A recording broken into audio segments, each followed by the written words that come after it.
nk'ibisanzwe muri kumwe nanjye ni Sam Motivator nk'ibisanzwe. Ntuzishimire kuguma wumva abantu bari hasi gusa kubera ko hari ikirere indege igeramo ikaba itakibasha kumva urusaku rw'imbwa zimukera hasi. Nutekereza yuko umugabo cyangwa se umusore aba afite amagambo 9,000 agomba kuvuga ku munsi, mu gihe umugore cyangwa se umukobwa aba afite amagambo 20,000, uzibuke yuko imyanzuro ufata ari igena ubwoko bw'amagambo uzatekereza ku munsi ukurikiyeho. Ibiro by'agahinda byikuba kabiri iyo bihuye n'umutima utiteguye, kandi iterambere ni igihe amahirwe ahuye n'umutima witeguye. Aho kwigira mutoya kugira ngo ubashe guca mu karyango gatoya, asimbuke wikomereze. Ntuzigere usubira inyuma kubera bagenzi bawe.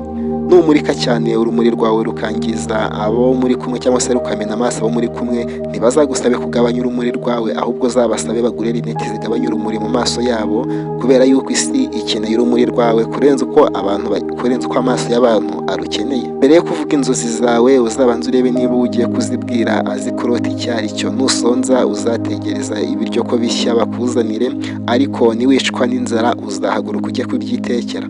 Mbere yo guhaguruka ugana ku iterambere uzabanza utekereza yuko umuhanda ugerayo ukikijwe n'amapakingi impande zose, kandi izo parikingi ni ubuntu kuziparikamo ntago zishyuza. Hejuru y'ibi byose uzajya uzirikana yuko ibikubaho byose bitaba ku bushake bwawe cyangwa imbaraga ubishyiramo, ahubwo bituruka ku Mana ishobora byose, kandi icyo utari guhindura uyu munsi nuko ari cyo uri guhitamo.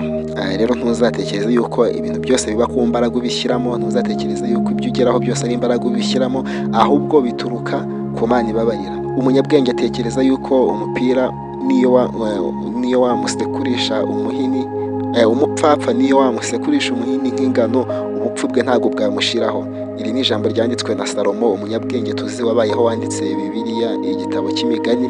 Yaravuze ngo rero umupfapfa niyo wamusekurisha umuhini, ubupfu bwe ntibwamushiraho, kandi umunebwe ni umuntu usengera ibintu atiteguye kubirya. Ujye wibuka yuko uzahora uri ku rwego rumwe, kugeza igihe uburibwe bwo kuguma ku rwego rumwe burushije imbaraga ubwoba n'inzitwazo byo gutangira ubuzima bushya. Mu Cyongereza baravuga ngo you will remain on the same place until the pain of remaining in the same place is better than your fear and exit. Mu gihe abandi bahugijwe no gukora cyane kugira ngo batabura ibyo bafite, wowe uzarenga urwo rwego, kore cyane kugira ngo ubone ibyo udafite. Mu gihe abandi bari gukora kugira ngo batabura ibyo bafite, wowe uzakore kugira ngo ubone ibyo udafite, kandi ntabwo wahitamo ubwenge bw'umuntu buruta ubwenge bwawe.